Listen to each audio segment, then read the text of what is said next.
اللہ تبارک و تعالی نے ارشاد فرمایا الذین یذکرون اللہ قیاما وقعودا وعلی جنوبہم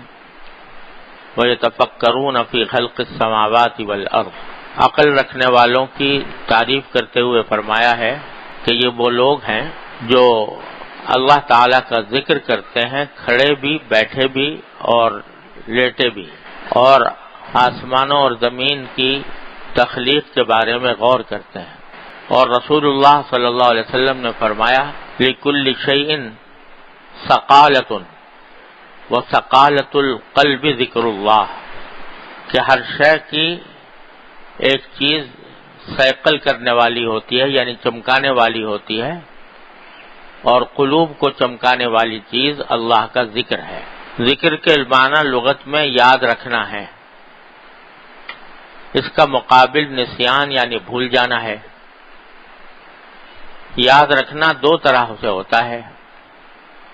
ایک صوری اور ایک حقیقی۔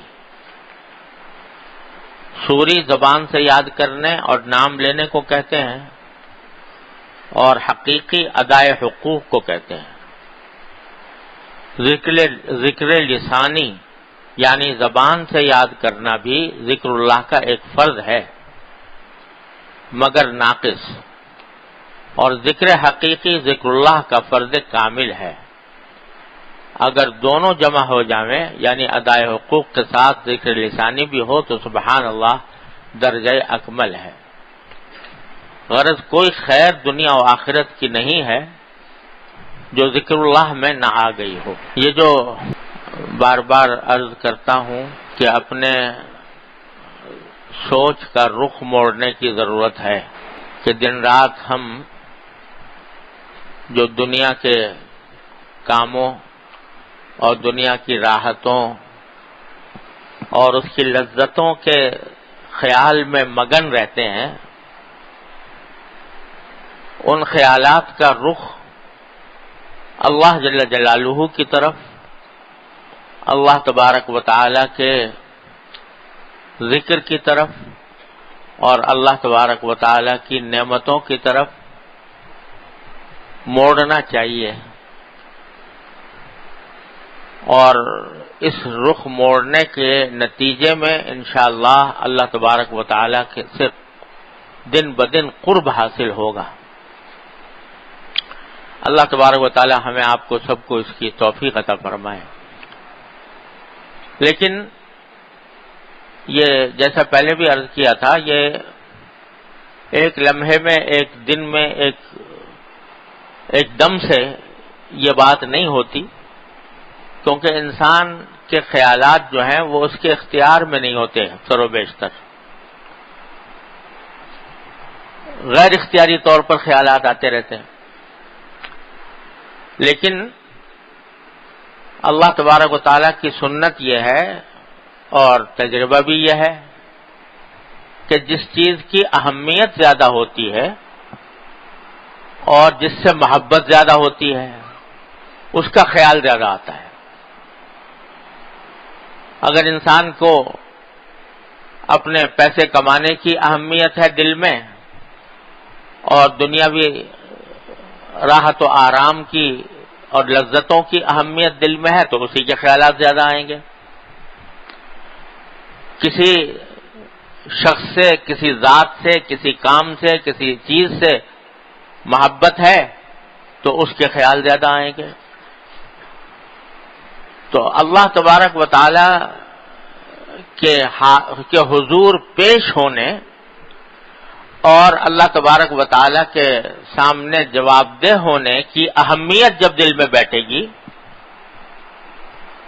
کہ پتہ نہیں کس وقت میری موت آ جائے، کس وقت میری آنکھ بند ہو جائے، کس وقت میں قبر میں پہنچ جاؤں، کس وقت میں اللہ تبارک و تعالی کے حضور حاضر ہو جاؤں، جب اس بات کی اہمیت دل میں آئے گی کہ آخرت زیادہ اہم چیز ہے بنسبت دنیا کے، دنیا کا کچھ پتہ نہیں کتنے دن کی ہے، اور جو لذت ہے، جو راحت ہے، جو مزہ ہے دنیا کا وہ فانی ہے، فنا ہو جانے والا ہے۔ کوئی لذت کامل نہیں، کوئی راحت کامل نہیں، مکمل نہیں۔ ہر لذت کے ساتھ، ہر راحت کے ساتھ کسی نہ کسی غم کا کانٹا لگا ہوا ہے، کسی نہ کسی فکر کا کانٹا لگا ہوا ہے۔ بڑے سے بڑا صاحب اقتدار، بڑے سے بڑا سرمایہ دار، مالدار، دولت مند، جس کو دنیا کی ساری راحتیں بظاہر میسر ہیں، لیکن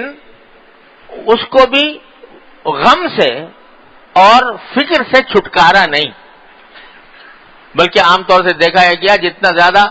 آدمی کی دولت ہوتی ہے، جتنی جائیدادیں ہوتی ہیں، جتنا تجارت وسیع ہوتی ہے، کاروبار بڑا ہوتا ہے، اتنے ہی غم زیادہ ہوتے ہیں، اتنی فکریں زیادہ ہوتی ہیں، چھن نہ جائے، یہ نہ ہو جائے، وہ نہ ہو جائے، ہر رات دن رات آدمی اس فکر میں مبتلا رہتا ہے۔ تو دنیا کی نہ کوئی راحت مکمل اور نہ کوئی لذت مکمل،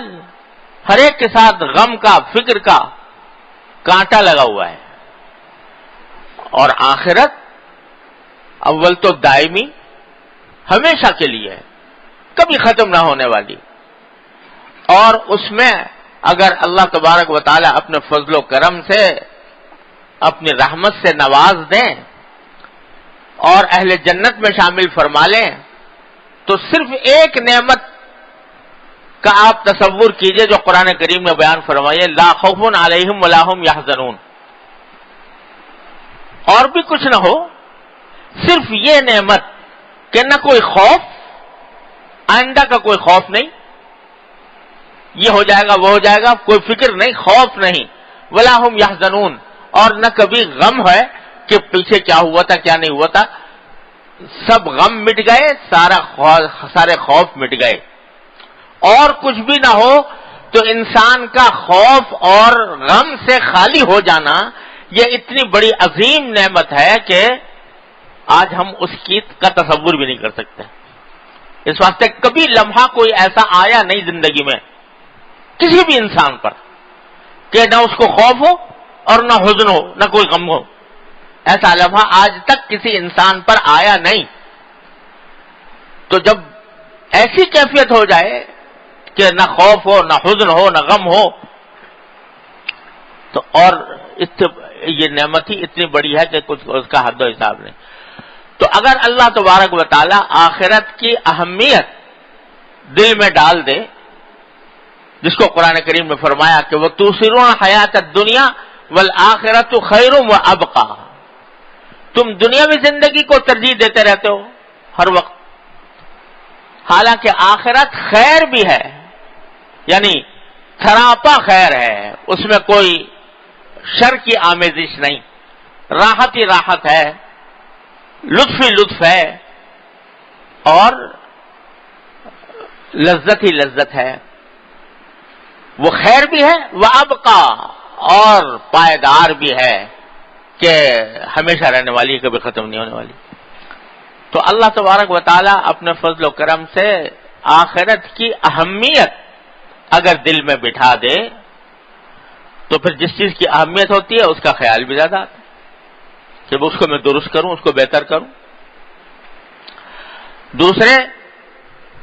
محبت، اللہ جل جلالہ اپنے فضل و کرم سے اپنی محبت عطا فرما دیں، اور دعا مانگتے رہنا چاہیے کہ اللہ اپنی رحمت عطا، اپنی محبت عطا، اللہم ارزقنی حبک وحب من یحبک، اے اللہ اپنی محبت عطا فرما اور جو آپ سے محبت کرتے ہوں ان کی محبت عطا فرما۔ تو محبت اللہ تبارک و تعالی عطا فرما دے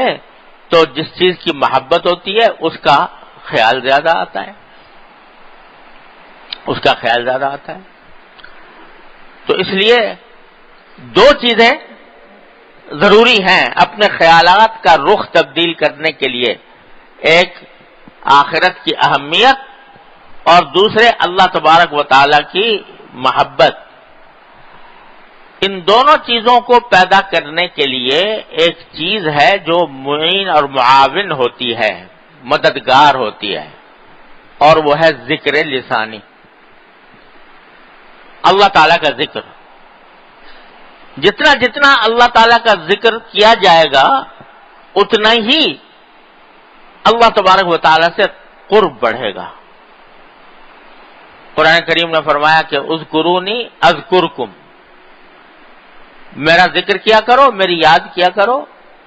تو میں تمہیں یاد کروں گا۔ جب اللہ یاد کرے، اللہ تبارک و تعالی یاد کریں کسی کو تو پھر اس کو اپنا قرب بھی عطا فرمائیں گے۔ اس لیے اس بات کو کہ اللہ تعالی نے دونوں یہ جو آیتیں پڑھی سورہ آل عمران کی کہ الذین یذکرون اللہ قیاما وقعودا وعلی جنوبہم وَيَتَفَكَّرُونَ فِي خَلْقِ السَّمَاوَاتِ وَالْأَرْضِ، دونوں چیزوں کو ساتھ ساتھ ذکر کیا اللہ تبارک و تعالی نے کہ یہ فرمایا ان فی ذلک لآیات لأولی الالباب، نشانیاں ہیں عقل رکھنے والوں کے لیے۔ عقل رکھنے والا کون ہے؟ وہ نہیں جو پیسے زیادہ پیدا کرتا ہو، وہ نہیں جو جاہو منصب جس کے بعد بہت زیادہ ہو، دنیا مال و دولت جس کے بعد، بلکہ فرمایا عقل والے وہ ہیں الذین یذکرون اللہ قیاما وقعودا وعلی جنوبہم، جو اللہ تعالیٰ کا ذکر کرتے ہیں کھڑے بھی، بیٹھے بھی، لیٹے بھی۔ وَيَتَفَكَّرُونَ فِي خَلْقِ السَّمَاوَاتِ وَالْأَرْضِ، اور غور کرتے ہیں آسمان و زمین کی تخلیق میں کہ یہ اللہ تعالیٰ نے بیکار پیدا، ربنا ما خلقت ھذا باطلا، پروردگار یہ چیزیں، یہ آسمان، یہ زمین، یہ چاند، یہ سورج، یہ ہوائیں، یہ سمندر، یہ پہاڑ، یہ پوری کائنات، یہ آپ نے بے فائدہ پیدا نہیں کر دی، ویسے ہی لغو پیدا نہیں کر دی، بیکار پیدا نہیں کر دی، بلکہ اس لیے پیدا کی ہے تاکہ اس کے ذریعے ہم جنت کی ابدی زندگی حاصل کریں۔ یہ سوچتے ہیں، یہ تفکرون فی، تو فکر، سوچنا اور ذکر یعنی اللہ تبارک و تعالیٰ سے، ذکر کو پہلے ذکر کیا، فکر کو بعد میں، کہ جب آدمی ذکر کرتا ہے اور کثرت سے کرتا ہے، چلتے بھی، پھرتے بھی، کھڑے بھی، بیٹھے بھی، لیٹے بھی، تو اس کے نتیجے میں اللہ تبارک و تعالیٰ اس کے اندر فکر بھی پیدا فرما دیتے ہیں، سوچ اس کی تبدیل ہو جاتی ہے، وہ سوچ کی طرف، سوچ اس کی آخرت کی طرف مڑ جاتی ہے، اللہ تبارک و تعالیٰ کی طرف مڑ جاتی ہے۔ اس لیے ذکر جو ہے یہ ایک زینہ ہے اس منزل تک پہنچنے کے لیے۔ ذکر سے میری مراد ذکر لسانی ہے۔ حضرت نے یہاں فرمایا کہ ذکر کی دو قسمیں ہیں،